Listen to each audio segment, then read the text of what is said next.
If your goal this year is longer, stronger, healthier hair, you don't need a new product. What you need is a new set of rules. These are the exact hair growth rules I'm following in 2026. Every single one of these can be started today, and most of them have nothing to do with buying anything new, so you don't have to worry about that. Today, I'm not talking about any trends. I'm focusing on fundamentals that actually help with hair growth. Because just like anything, focusing on hair growth isn't about doing more. It's about doing the right things and doing them consistently. So think of this video as your reset. This is what's going to help you reset your entire routine. And if you follow all these rules, you'll finally get past that stuck length where you've been at for the longest time. It is so frustrating, I know, but let's get into it. Rule number 1 is to protect your length and stop chasing growth.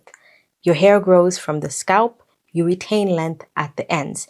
If your hair isn't retaining any length, it doesn't matter how fast your hair grows, it will still be short or the same length. Rule number 2 is your scalp is skin, so treat it like it. A healthy scalp grows hair way more efficiently. Rule 3 is consistency beats intensity. The best routine is the routine that you can repeat every single week without burning out, so don't complicate it. Rule 4 is less manipulation equals more length. If you're constantly styling your hair, brushing it, touching it, looking for the next new hairstyle, fidgeting with your scalp and doing all these different things to your hair, you are constantly increasing the amount of friction in your hair. And even hairstyles like wash and goes, which seem like you only need to do your hair once and then you leave it alone, it still does take a lot of product and a lot of brushing. And when it comes to the wash day, if you've got a lot of hair products in your hair, that's going to increase the manipulation as well. So do as little as you can in terms of the manipulation, and that will help you retain length. Rule number 5 is hair growth is seasonal, so please stop panicking. Shedding phases are very normal. Plateaus are also very normal. So I noticed that a lot of people, once they see that their hair has hit a plateau or it's not growing as fast as they think it should, they start to panic. And then they start doing crazy things like, you know what? Since my hair is not growing, I might as well get a relaxer. Since my hair is not growing and it's the same length anyway, let me just bleach it and have some fun. Now, I'm not saying don't have fun with your hair. I'm just saying if you're watching this video, you probably want to grow your hair longer. And so you want to do as much as possible to retain that length. So when your hair growth stalls, don't freak out, stick to the routine, and everything's gonna go back to normal, okay? Our hair goes through different cycles, and at one point, more hairs are in one cycle compared to the others, which leads me into my next tip, which is tip 6. Just because your progress is slow, it does not mean it's not working. If you expect overnight results or these miraculous results because you heard about this amazing new product, you will be severely disappointed because everybody's hair is different. Everybody has a different hair growth rate. If you lower your expectations and just trust that eventually the growth will come, if you care for your hair well, it will come. Rule 7 is that the cleaner your scalp is, the better your hair is going to be. Now, remember I'm saying cleaner. I'm not saying overdone, over cleaned, overwashed. Just having a really clean scalp, meaning you're using the right shampoo that really cleans your scalp, gets off all the dead skin, dead oils. And this also includes if you have any kind of dandruff, like a fungal infection. If you use an anti-dandruff shampoo, that will help clean your scalp better to create a better hair growth environment. Which leads me to rule 8, which I don't know why this thing came up. Anyway, I think I do know why it came up, but the myth that dirty hair grows faster is a lie. The reason why your hair grows faster when it's dirty is usually because you're not manipulating it. Most people will not just leave their hair out for days and it's completely matted and they don't wash it. Usually it's like if your hair is in braids, or maybe you've been wearing your hair in a bun every single day and it takes no effort. In the morning, you just wake up, put your hair in the same bun and go. You're using so little manipulation because you don't have to detangle your hair. You don't have to part your hair. So you're thinking that because your scalp is dirty, that's why your hair is growing. No. And by the way, your hair is not growing faster. You're just retaining length faster because you're not manipulating it as much. What you're actually seeing is results of low manipulation, not results of a dirty scalp. So please, if you want to get the best of both worlds, wash your hair often so that it's nice and clean. And by often, I mean at least once a week. And then pair that with low manipulation hairstyles. You'll notice that your hair does even better. I love washing my hair in braids and twists because it means I don't have to detangle my hair. My wash day takes like 15 to 20 minutes and my scalp is squeaky clean without me having to manipulate the hair. And that's how I personally get the best of both worlds, but you can do it however it works for you. Rule 9 is to do with scalp massages, and this is to massage with intention, not aggression.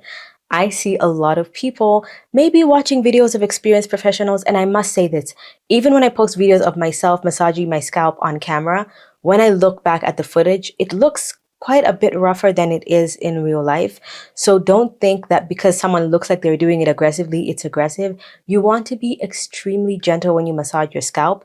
You're not creating friction. You're not moving the hair around. You're moving your scalp around to stimulate blood flow to that area.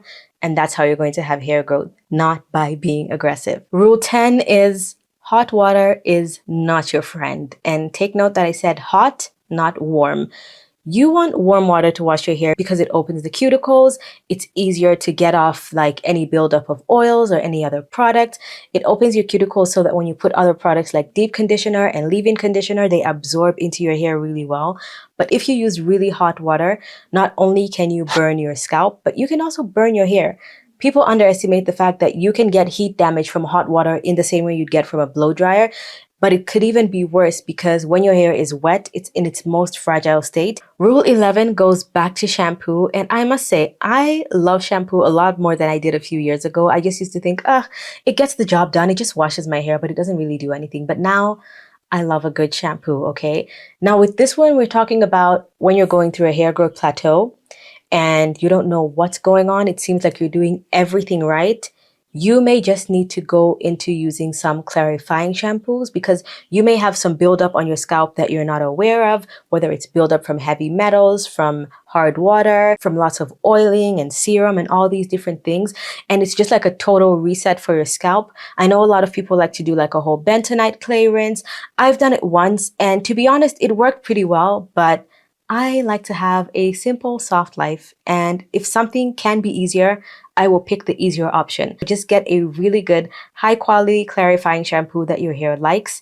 If you already have one, then maybe just use it maybe like once every week until your hair starts to feel like it's growing back at its normal rate again. And then you can stick to like once every other week. Rule 12 is something that's extremely important. And it's one of the things that I notice makes some of the biggest difference when it comes to my personal hair growth. And this is that your routine severely affects your hair growth. Your hair reflects your routine, your sleep, stress, your nutrition. All these things show up in your hair. It's kind of like, I know it's like a very diet culture phrase, but like a lot of people say what you eat in private will show in public. It's the same thing with your hair. Rule 14 is tension is cumulative. If you do tight hairstyles every single day, it adds up. The thing is, we all know that tight hairstyles are bad for your hair. Even if you're used to doing that slick bun every single day, you may be doing a hairstyle that maybe doesn't feel so tight to the point that it gives you a headache at the end of the day, but it's still tight enough to feel that tension. If you do that every single day, it's just like how water can cut through rocks, okay?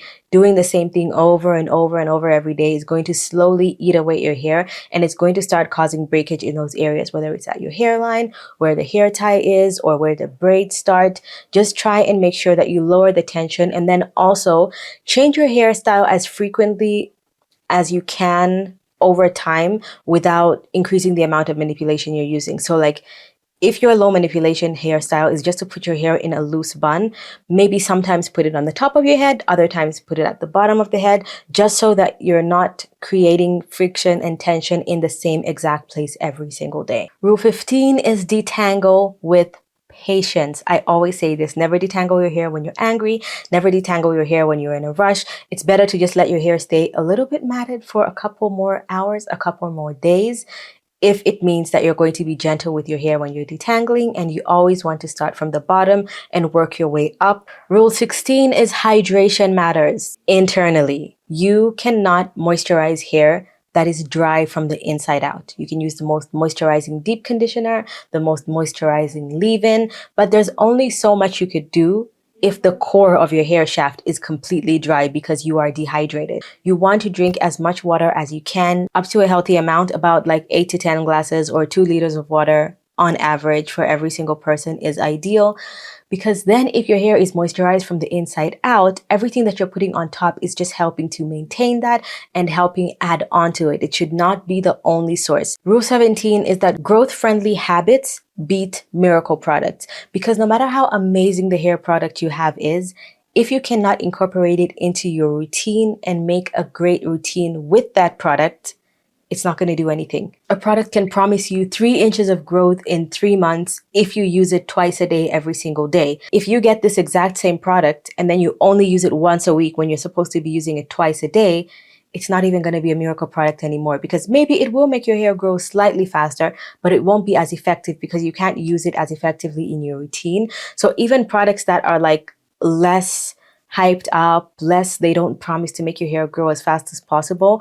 If you stick to them and you're stuck to your routine with doing things like scalp massages or low-level laser therapy, it will work so much faster than the other products that are promising to do so much more if you don't use them correctly. And this leads me to rule 18, which is just a little bit more defined, a more defined version of exactly what I said, which is products do not grow hair. Your habits do. Your products will help you keep what you grow. They will help you promote the growth, but they won't actually grow your hair because you need to do that, right? It's like when people say, oh, green tea makes you lose weight. Yeah, but you have to drink it every single morning along with not eating over your calorie limit and all those things. So if I give you the best hair growth oil and then you detangle your hair in an extremely rough way and you break all your hair off, even if your hair is growing faster because of that product, your habits are causing all the damage, so it won't do anything. Rule 19 is something that I think a lot of us need to focus on, especially in 2026. And this is because I think a lot of people experimented with their hair and lots of products and hairstyles last year, and they're still doing it now. But we're also a little bit of product junkies, and we're like, I want to bleach my hair, but I don't want it to be damaged. I want to do a keratin treatment, but I don't want it to be damaged. So I'm going to get K18 and the Amica the Cure and all these different bond building treatments and protein treatments. And you're like, I'm going to use all these at once in my hair so my hair doesn't break. Think of your hair like pasta, even though it's not necessarily the same thing. If you use too much protein, too many bonding treatments, your hair is going to be like raw pasta, which is extremely strong. It is great, but if you bend it, it will snap in half. Versus if you cook it perfectly al dente, you can bend it, you can even pull it a little bit, and it's not going to snap. That's the way you need to think about your hair. If you use too much protein, your hair is going to be too strong, too brittle, that just touching it and doing very minor things to your hair is going to increase the rate of breakage. So be careful. Everything's about balance. Rule 20 is that heat is optional and it's not required. And this is specifically for harsh forms of heat or direct heat. I personally believe that you can grow your hair really, really well, a lot longer if you use heat intentionally. But if you just use it because you're like, I'm hearing that the straight girls are growing their hair so much longer now, so I'm going to do a silk press every single week, you may fall into some issues, especially if you don't use the heat intentionally and correctly. When used well, it can totally maximize your hair growth.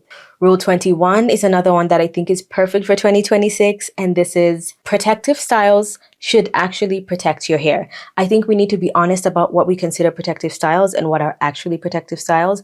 Just because your hair is tucked away in a braid, it doesn't mean it's a protective style. If it's pulling your hair out, if it's really tight, if the braids are really long to the point that your hair can't hold the weight and the strain of that braid, it's not a protective style. It is just a hairstyle, which is perfectly fine. But if you're going to call it a protective style, make sure it's actually protecting your hair. Rule 22 is that oils do not hydrate. They seal. They can provide temporary moisture, but it's eventually all going to evaporate at a certain point. So if you put oil onto dry hair, you will be sealing in the dryness. I know oils are really popular this year, and I'm really happy about it because I love hair oils. However, if you seal a dry strand, not only is your hair going to be dry, but it's also not going to let any moisture go into your hair because now you have sealed that shaft with oil. When it comes to oils, use them correctly or not at all. Rule 23 is to stop comparing timelines. Someone else's growth rate has nothing to do with yours. It is not a competition, and there's literally nothing you can do about your genetics. Just because your hair grows faster than someone else doesn't mean you're doing anything better, and just because your hair is growing slower than someone else doesn't always mean you're doing anything wrong. It just means that you have different hair growth rates. Everyone I know personally has a different hair growth rate. Rule 24 is hair growth is not linear. Just like earlier on, I was talking about the different phases, hair growth plateaus are normal. You will have a growth spurt where your hair seems to grow really fast and then it will stop for a while. And then your hair might sort of feel like it's the same length for a while and then it's going to grow again. And just like that, it has cycles, it has phases. So just keep in mind when you're being patient. Rule 25 is always simplify before you add more. This is always the approach I take even with my skincare. Recently, I just moved, as you can see, and the water where I'm living now is different to where I was living before. So for a while, like over a week, I had all these tiny, tiny bumps all over my face and I had this little breakout and some blackheads. And I could have freaked out and started using all the AHAs and BHAs and retinols and face masks. But I was like, you know what? I'm actually not even going to use my usual rotation of products. I'm going to stick to like 4 products, my cleanser, my toner, a simple moisturizer. I was even skipping my eye cream. I would still use my retinol on my regular days. I would use my BHAs on my regular days. I didn't increase it. And then eventually it just sort of cleared up. It's almost completely gone now. And I didn't have to add more things. So I like to have a long skincare routine. I enjoy it. And so if I do that, I can now go back not while my puppy's here. So I don't have to stress about having to add too many products. So if your hair is not growing the way you want it to and things are going wrong, adding more products is not going to help. You don't need a new deep conditioner and shampoo and leave-in conditioner and scalp serum and LED therapy. Go back to the basics. When things start to normalize and start working out for you again, then you can start adding the newer products in slowly. Rule 26 is boring is the best. Boring consistency is the way to go. The hair routine, just like a workout routine in the gym, the most boring one is always the one that makes the most sense. If you want to add a little bit of excitement, you can do it with things like tools and the occasional thing. Like I love my low-level therapy mask. I love doing scalp massages and finding like a new scalp serum because it just makes things a little bit more exciting. But at the end of the day, once you start getting used to doing those things, even that will get boring because you're like, ugh, I have to do my LED therapy again. Like, what's something new and exciting that I can use? Like, no, find your routine, stick to it, keep doing the same thing over and over and over and over again, and that's what's gonna work. If you follow even half of these rules consistently this year, your hair is going to absolutely change. This video is actually part of my 2026 Hair Growth Reset series. So if you're serious about growing your hair, make sure you subscribe to this channel by hitting my face right there if you didn't subscribe in the beginning. Watch this video for something special just for you and hit the bell so you get notifications when I post my next video, which I'm sure you're going to want to see. Next, I'm going to break down what hair growth trends are actually worth it versus which ones are just hype. Just remember that hair growth is simple once you stop complicating it. I'll see you guys in my next one. Bye!